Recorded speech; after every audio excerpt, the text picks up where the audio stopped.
And his opponent across the ring is the defending champion, fighting out of the blue corner, wearing purple trunks with white and gold trim, hailing from Ohio. He is undefeated in his campaign in the ring with a record of 20 wins, no losses, 14 wins coming by way of knockout. Please welcome the undefeated Junior!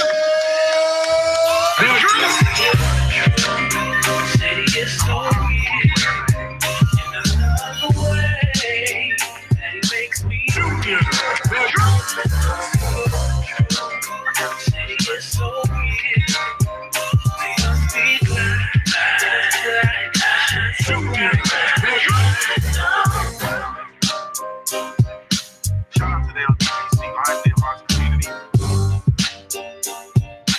Shout out to the video you clicked on, you know what to do. Let's get it. Shout out to the LDBC, LiveCast community.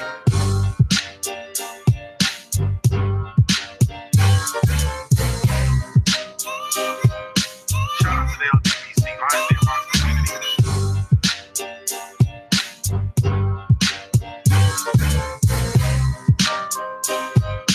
Shout out to the LDBC, LiveCast community. Shout out to the video.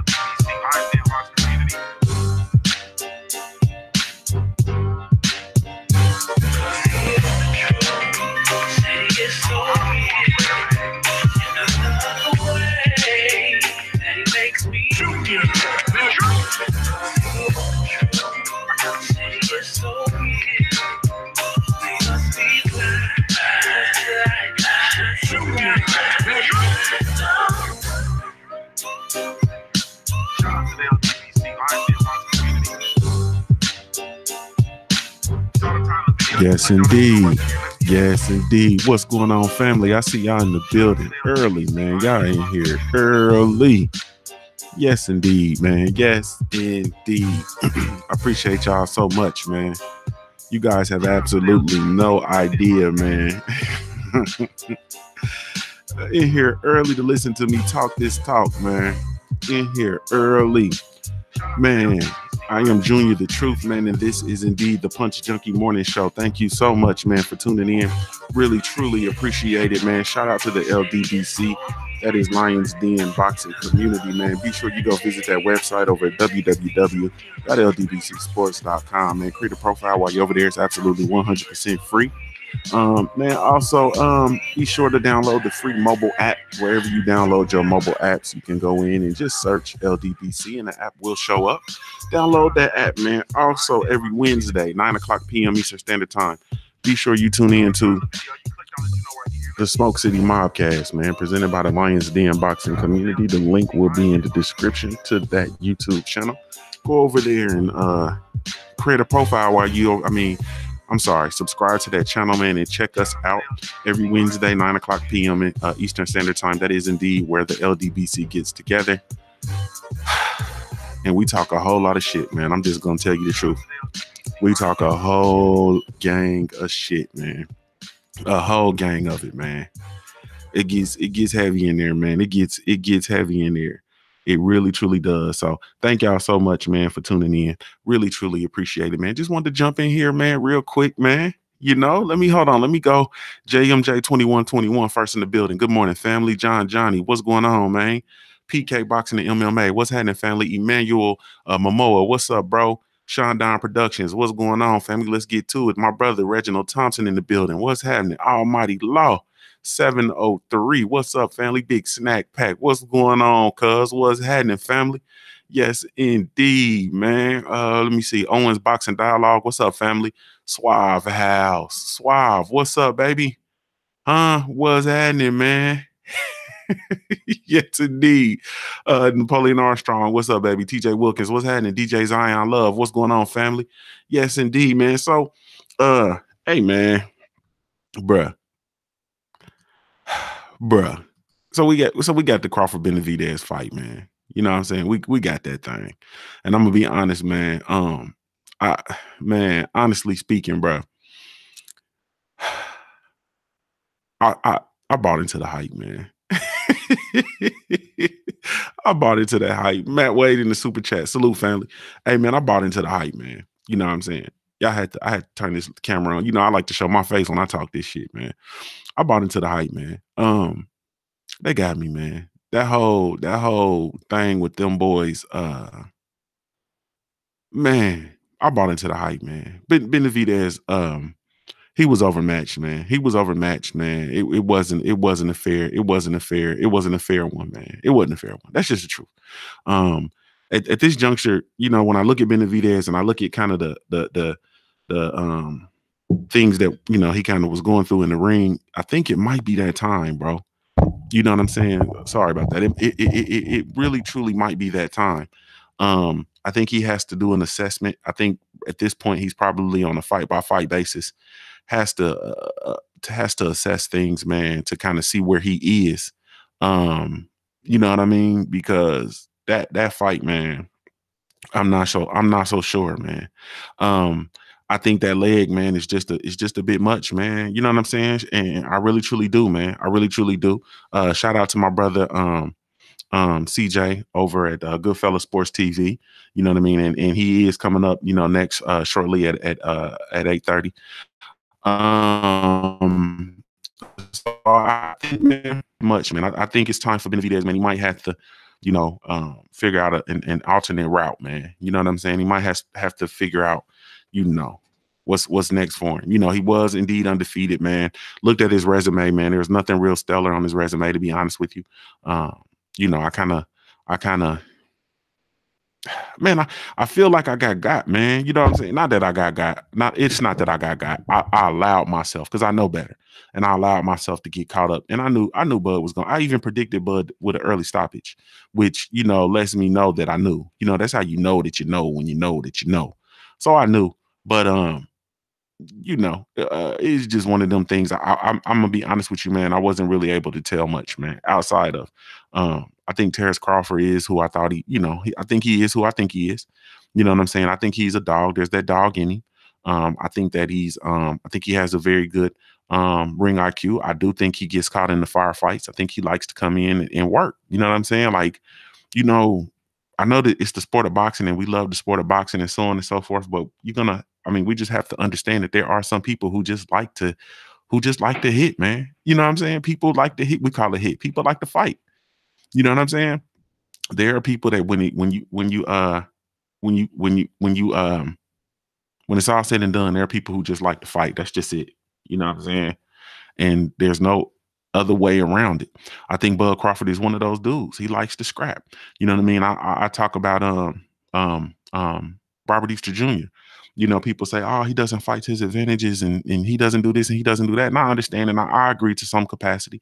You know, he could fight tall. He could work off that jab and keep the stick out there, so on and so forth. But when it comes down to it and the chips fall where they may, he just likes to fight. You know what I'm saying? Robert Easter Jr. just likes to bang. You know what I mean? He's a tall, wiry dude that likes to fight. And so, you know, I just think that, you know, Bud is just, you know, from that cloth. When you talking about, you know, and this is all I'm gonna say, and I'm not trying to give us a scapegoat for Benavidez or none of that kind of stuff, man, because he was in there, he passed the physical exams, and he did everything that he needed to do to be able to get in there and get into that fight. But you know, it's something to be said when you try to move, you know, in the sport, as well as when you try to generate power. You know what I'm saying? And that comes from a person that, you know, I've had knee injuries, I've had reconstructive knee surgery. You know what I'm saying? And you know, things just are not the same. You know what I mean? It's just the truth, man. Things are not the same. You know, I can't. I mean, even with every day moving around, you know, you just know that there's a difference. I was, you know, playing ball at the time, so, you know, I ended up getting the artificial tendon done or whatever. This is all, I'm going down a rabbit hole. But anyway, there's just a difference. And when I do athletic things, I am very careful with what it is that I do, because I still know, you know what I'm saying? And I still feel, you know what I mean, that. And so, you know, in boxing, where you have to move, where you have to get yourself out of harm's way, where you have to use your feet and your base to generate power, you know, he's definitely at a disadvantage. I think, you know, he did okay. He did okay early. You know what I mean? And then, you know, as the fight wore on, fatigue set in, and, you know, what happened with the late stoppage. After the fight, you know, we were all talking and we wanted Bud Crawford to come out and actually say Errol Spence Jr.'s name. We wanted him to call him out by name.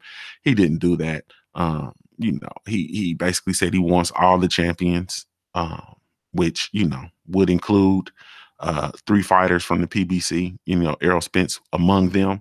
And then, you know, the interesting thing, shout out to Blue Blood Sports TV. I saw this over with Blue Blood. The interesting thing was then Bob Arum went out and had an interview in which he said he basically was only interested in fighting, or they were only interested in fighting Errol Spence from the PBC. You know what I'm saying? So Bud Crawford is saying, hey, you know, I want all the champions at 47. I want everybody. And then Bob Arum is coming behind. Bob Arum is coming behind saying, hey, we only want Errol Spence. Like, which one is it? You know what I'm saying? And it's just man, I don't even want to go all into this, man, because I'm trying to simplify the only way I'm gonna make it through this current landscape of boxing, bro, is I have to simplify it, you know, for myself. I have to simply say, look, you know, I'm a fight fan, I want the fights. I want the best to fight the best. You know what I'm saying? I want the best to fight the best. And that's where I'm at. You know what I mean? When I get caught up in all this other stuff, the purses and the network deals and who's fighting on what network and so on and so forth, it's just like, that's like, I'll be honest with you. I was a very, very huge proponent of the PBC, man. I thought the PBC was incredible. I was so excited. I was running around singing the PBC's praises and so on and so forth. And then the PBC's been running amok, man, with regard to providing us with the best fights. And now we got it to the point where, you know, they are over there actually freezing out Errol Spence Jr. Like the other welterweights are refusing to fight Errol Spence Jr., bruh. You know what I'm saying? And so, you know, it's stuff like that that makes me realize, like, look, man, you know, I got to simplify this thing. You know what I mean? Because boxing is already a tribal sport. Like, you already gonna, you know, rock with some people. You're gonna have certain affinities for certain boxers and so on and so forth. Like, that's already natural. You know what I'm saying? You compile that that only gets compiled when you start factoring in the politics and all that stuff of the sport, man. And I'm no longer interested in the politics. I want the best to fight the best. When I see fighters because for me, I want my fighters that I cheer for to ultimately be in the pursuit of undisputed. If you're not pursuing undisputed, I'm not. You know what I'm saying? Like, what I need from you, I'm not interested in fighters. I'm not interested in seeing fighters chase the bag. I'm not interested in any of that stuff, because when I think about it from the past, when I, you know, growing up as a young and watching boxing, I liked fighters because of various reasons. It wasn't because they were making the most money, you know what I'm saying, or because they were associated with Don King, or they were associated with Butch Lewis, or what, you know, who the promoter was and so on and so forth, who the manager was, you know, where they were from, none of that stuff. I liked fighters because I just like certain fighters, bottom line. I told y'all coming in the door, man, my favorite boxer growing up, early when I first started, was Hector Macho Camacho. That was my guy. I loved Hector Macho Camacho, bro. You know what I'm saying? Man, Lowland, what's up, baby? I see you in the building. Ricky Samuels, I see you, Meredith. What's going on? Centos, what's happening? L Foul Player, what's up, baby? Bear Facts, I see you in the building. And I think I got everybody. Okay. Man, you know, Hector Macho Camacho was my guy. He wasn't black. You know what I'm saying? I think he was from New York. I think he was from like somewhere in New York by way of Puerto Rico, of course. That was it. You know what I'm saying? I remember watching, I've shared this before. I remember watching him fight, Hector Macho Camacho fight Freddie Roach. And I don't know when that was. Had to be like 84, 86, maybe something like that. I remember watching that fight, watching it with my daddy and my uncles. And bruh, you know what I'm saying? Like, it's just kind of been on, you know what I'm saying, on the flow from then. I remember Larry Holmes, Michael Spinks. And I remember it was on HBO, and I remember when after the fight, Larry Holmes gave his spiel like, I'm gonna tell HBO, I'm gonna tell y'all to kiss where the sun don't shine. Since we on HBO, it's my big black behind. Like, I remember, you know, Larry Holmes saying that. You know what I mean? Like, I just remember all that stuff, and that was like so he was from Harlem. He was from Harlem. Yep, he was from Harlem. I remembered.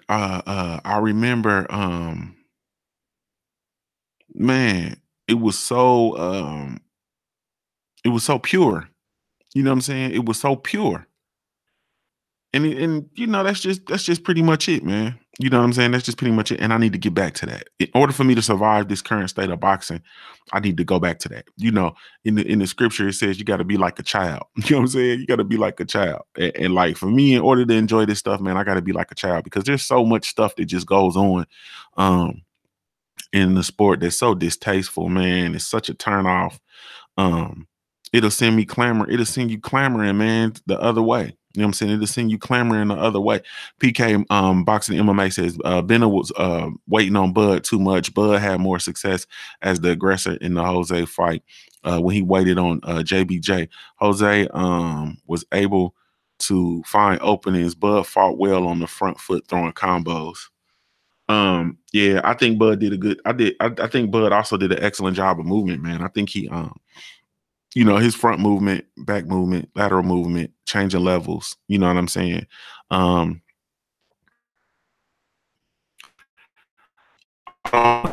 don't know. I've heard people saying, you know, Bud carried him and so on and so forth. Man, I'm having a hard time disagreeing, to be honest with you. I think that fight could have totally went another way. I'll just say that. And so I guess that by definition, you know what I mean, is definitely, you know, can be interpreted as a fighter carrying another fighter. But that fight could have went a totally different way, I think. You know, but it didn't for whatever reason. So I don't know, man. It just is what it is. It is what it is. I'm thinking for me though, once again, I have to just get back to the simplicity of stuff, man, because the welterweight division is in disarray right now, man. That's just the truth. You know, the PBC has a lot to do with the blame. You know, Keith Thurman. You know what I mean? And that's the thing too, man.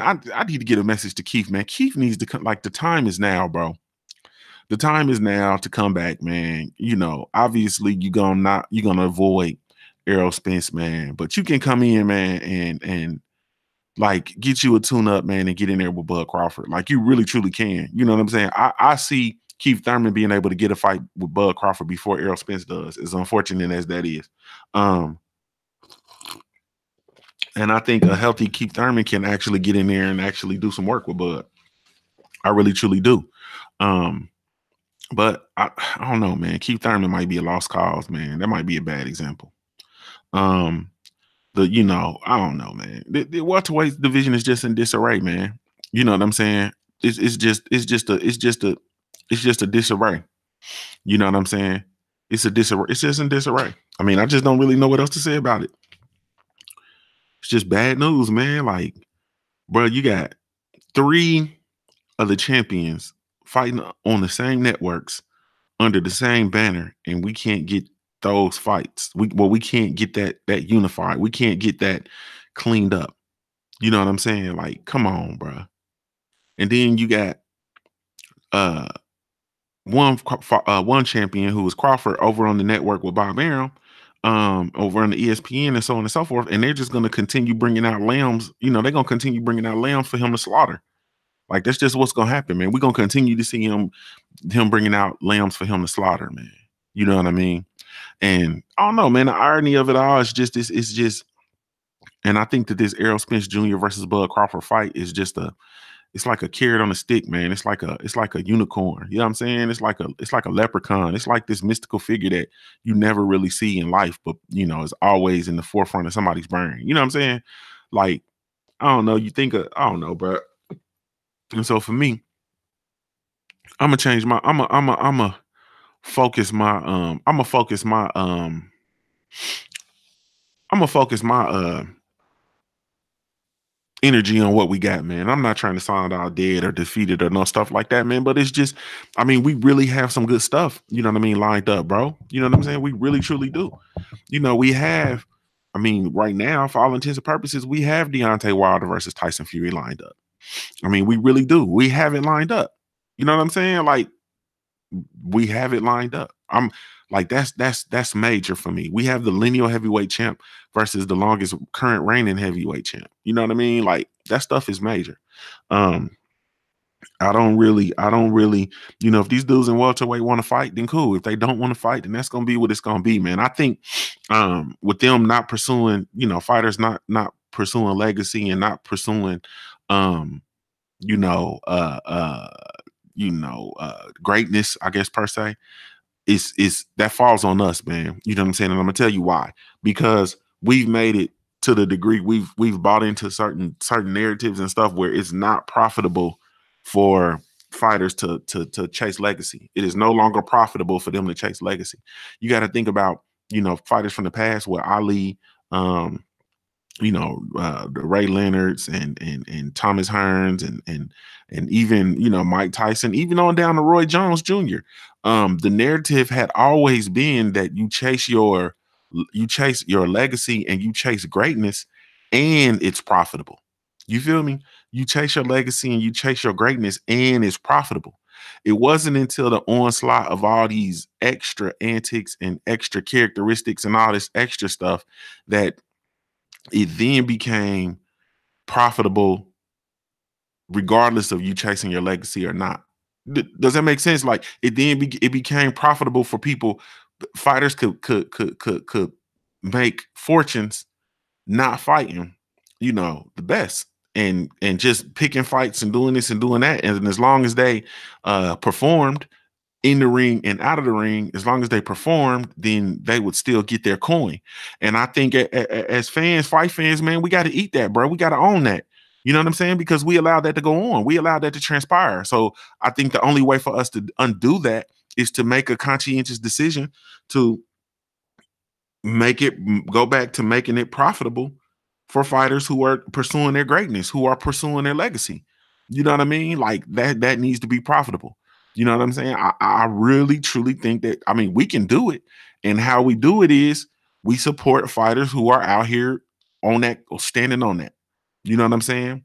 The fighters who are standing on that, we go out here, even shout out to Timmy Diamonds in the building. Shout out to Jeffrey Lopez. Even with the belts though, bro. Like, I don't know, man. Even with the belts, like we know when fighters are going out on the limb and fighting fights. We know the difference between a Deontay Wilder versus Luis Ortiz or Anthony Joshua versus Carlos Takam. You feel me? Like we know the difference. We know the difference between a Deontay Wilder versus Tyson Fury or a Bud Crawford versus Jose Benavidez Jr. Like we know the difference, bro. Like we really truly do. Like we know when somebody's out there going, you know what I'm saying? We know when Hulk Hogan is getting in the ring versus Ultimate Warrior as opposed to Hulk Hogan getting in the ring with Norman Smiley. You feel me? Like we know the difference. We know the difference. Salute Jeffrey Lopez. So I think for us, man, what we have to do is we have to make it profitable to be great again, like literally to be great, and stop allowing people to make all these new and improved definitions of greatness. Like the fans determine who's great, not somebody comes out and says, "Oh, I'm great." You know what I'm saying? That only worked for Ali. You feel me? But then you look at what Ali was doing, and yeah, you had to say, "Oh yeah." You know what I'm saying? Like, oh yeah. Now, if you're gonna talk that talk, then you need to be walking that same walk. And if you ain't walking that walk, then bro, you're not a great. You know what I'm saying? It's just the bottom line. Period. And I just think that man, it's just time. We have to eat that, we have to own that, and I think that we can undo that. You know what I mean? We can get to the point as fight fans where we call for fights. And I really truly believe this. We're dealing in a new age. This is a new era, and this era is new for everybody. The powers that be in boxing are not used to it, and even with fans, we're not used to it. We're not used to getting on here and saying certain things, and then having people or these powers or figures in boxing regurgitate word for word what we said. Like we're not accustomed to that. Like, oh, you know what I'm saying? You're not accustomed to promoters getting on the screen and directly responding to criticism that they're receiving from fans. You know what I'm saying? We're not accustomed to that. Like it's new. You know what I'm saying? It's new. And so I think that with this power, and these abilities and this new era, man, we have the ability to be very, very influential with this within the sport, period. You know what I'm saying? When you look at, I mean, look at the DAZN, look at what's going on over there. You know what I'm saying? Look at what they're when you come across over here and you telling us all of this stuff that's going on, all of the negative all the negative connotation that's been associated with the zone, the D's nuts with mushroom boxing. When you look at that, you can't help but understand how they can have a show. You know what I'm saying? And it's only what 12 to 15,000 viewers on the app when the app is actually free. You feel me? It's only 15,000 on the app when the app is actually free, right? Not even paid. So I'm talking about when it's free. Like man, there's something to that stuff. You know what I'm saying? There's something to all of that. And so I think that as fans, man, we gotta take responsibility for this stuff, man. And we gotta take this thing back, man. Period. We gotta take it over, rather, not even take it back. We gotta take it over. People, Almighty Law just said something. He said, facts, Junior, people like Bob Arum is not going to conform to how boxing is being dictated by the fans. And the thing is, Bob Arum's outdated. You know what I'm saying? You know, no knock on what he's accomplished in the sport, so on and so forth, but he's a dinosaur. You know, a lot of these guys are dinosaurs. Bob Arum is still the rotary phone. You feel me? He's the rotary phone. He's not even the big boy prime code phone. Like he's the rotary. That's Bob Arum. You feel me? That's him. And we got iPhones, bruh. You feel me? Like we got iPhones with mobile apps, bro. We have a mobile app. The LDBC has a mobile app. JuniorTheTruth has a mobile app. You know what I'm saying? I have a mobile app, bro. I put this content here is not being broadcast on my mobile app now, only because I wanted to get in here because I was running late. But from here out, every morning, I'm going to be going live, not just in YouTube. I'm gonna be going live on my mobile app, like I do my All Hustle No Luck LiveCast. This is going to be syndicated all over the world. You understand? Like this broadcast is there is an infinite amount of people that I have the ability to reach. You know what I'm saying? Through my mobile app.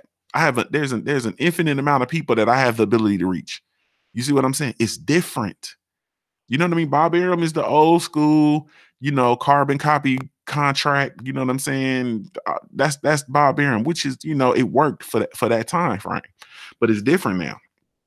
You can't just pull out. You just can't keep digging through the closet you can't keep digging through the closet of Top Rank and bringing out welterweights, digging up welterweights and bringing them out and taking them to Omaha and letting them get sacrificed. Like you can't continue. I mean, you can do that, but it's not going to muster up the support of the fans. And eventually fans are going to say, hey, what's going on with I mean, everybody, you know what I'm saying? Diehard boxing fans, casual fans, everybody alike, man. Eventually people are going to say, and it's going to be real soon, people are going to say, hey man, what the hell is going on with this? You know what I'm saying? And I'm gonna tell you why. Twofold. First of all, there's a big machine behind that's pushing the truth and seeing the best fight the best. There's a huge machine, a huge mechanism that is growing and gaining power every day. That is the LDBC and new media. We're gaining power every day with regard to pushing for the best to fight the best. First of all, that's number one. The second thing, number two, is we deal in an instant gratification society. Everything is instant now. And so when you start dealing with Generation X or Generation Y or whatever they call us on through the millennials now, it is a difference, man. Like it is a total difference. People want what they want when they want it. I'm gonna tell you the truth. I had a contractor here. He was doing my last Friday, when I went live, and then I was doing my was it last Friday? Shit, I don't know. Friday before last, whatever. And I told y'all the dude was coming to do the security system. He came in. I'm having a conversation with dude, right? You know what I mean? He's a dude who he's become a UFC fan, doesn't really follow boxing too tough. Knew a couple of names, you know, that I was talking to him about, those names being like Floyd Mayweather. You know what I'm saying? Didn't know a lot, but we were talking, and he raised up a very interesting point. And what he said was, and this is, hold on, this is twofold. Let me rewind the track. I'm gonna give you two examples. I was talking to my uncle yesterday. I went over and talked to my uncle for a little bit. We standing in the driveway chopping it up. My uncle is all for allowing the Deontay Wilder and Anthony Joshua fight to build. You know what I'm saying? And my uncle's talking like, yeah, you know, that fight needs to build. And, you know, Deontay Wilder's talking all this, you know, talking all that jive. And my uncle's told me he doesn't want to see that fight for another 3 to 4 years. I almost cussed that man out. He told me that he didn't want to see that fight for another 3 to 4 years. And I'm like, man, come on, Unc. You feel me? But this is what he's saying. He's conformed to this that boxing, that new or older regime of boxing. You feel me? He's like, yeah, man. I mean, you got to just let things, you know, build up, and that fight will be big with regard to the money and so on and so forth. And I'm like, but that's your money. You feel me? That your money, that money is coming up from you. If you're spending money, you should want what you. But anyway, you get what I'm saying. So then I'm talking to my contractor. Now, that was yesterday's conversation. Now, last week I'm talking to the contractor, right? He's telling me, look, man, you know, the problem with boxing, you know, as compared to UFC is faster paced. He's like, it's faster paced. It's you don't have to wait on the fights. Like once you get to a certain level, you're gonna get the best fights. Like the best fighters are getting paired with the best fighters and they're fighting. He even said all the way down to the fact that the UFC, you got 3 rounds. Unless it's a championship fight, you got 5 rounds. Like we're having this discussion. He's like, you got 5 rounds, then you get a result. Period. Boxing, you know, it's the ring is bigger. They have 12 rounds for championship fights. You know what I'm saying? Like you got to sit there and wait. People don't have the attention span. The new millennials, you know what I'm saying, for the most part, don't have the attention span to sit here and watch 12 rounds.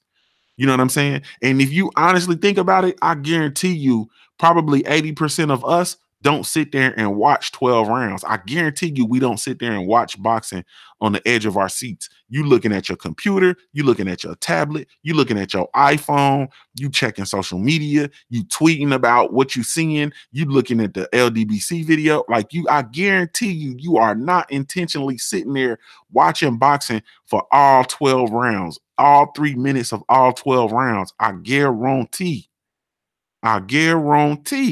You know what I'm saying? So when dude was saying that, I'm like, man, that makes a whole lot of sense. Here we are in boxing. You know what I'm saying? We do. Big Snack Pack, you one of the few, bro. You one of the few. And I know your ass at least rolling a blunt or something, motherfucker. You can't tell me nothing different. You know what I'm saying? But anyway, I know you rolling the blunt. I know you something, bro.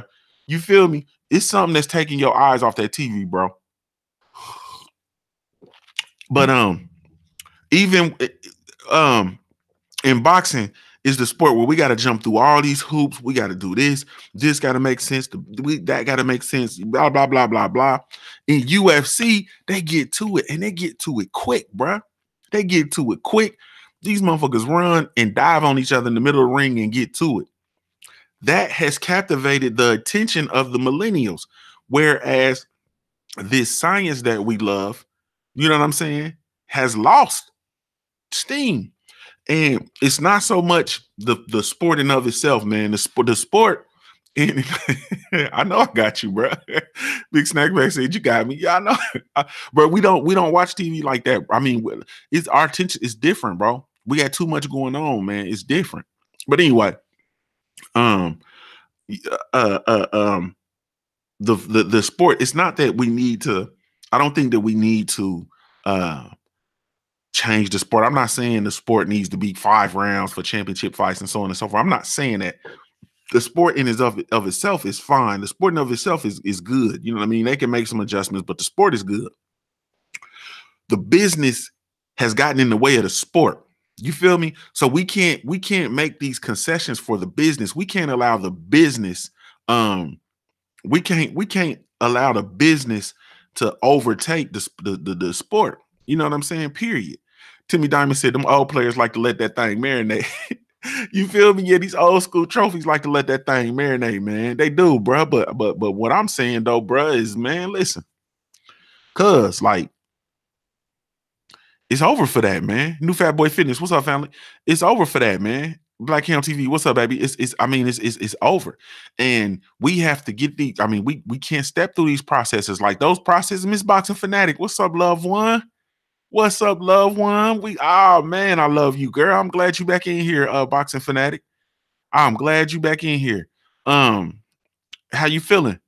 And so we the business is overtaking the sport, man.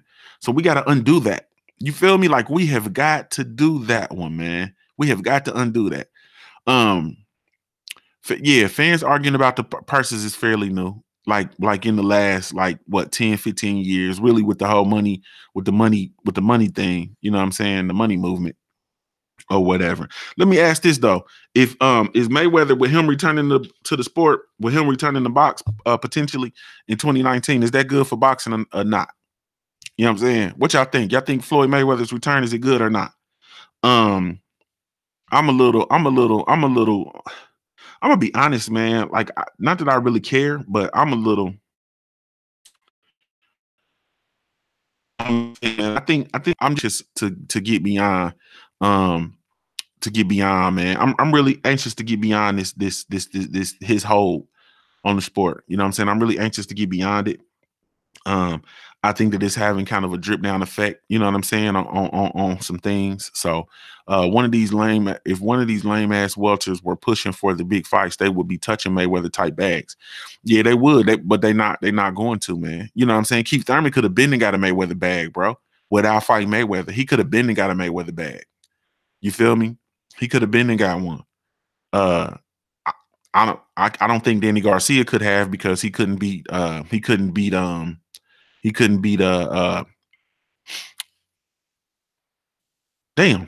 Sean Porter or Keith Thurman. Well, Keith Thurman could have been in touch one of them $50 million bags. He could have done it. Just stay out the ring, bro. Yeah, man, I just think it's everything is up in air. You know what I'm saying? With dude, you know what I'm saying? Not up in air. Everything is I don't really know how to say it, man. I'm not feeling it. All in all, because I just like the fact that he has fighters on his promotional company, and the fact that their careers are in disarray. You know what I'm saying? It's I don't know, man. Like, with what's going on with Tank, you know what I'm saying? Like, all of that stuff kind of goes hand in hand. You know what I'm saying? Because Tank is not being, he doesn't have the attention of his promote. Like, Tank is a child, man. Tank needs attention. You know what I'm saying? He needs people to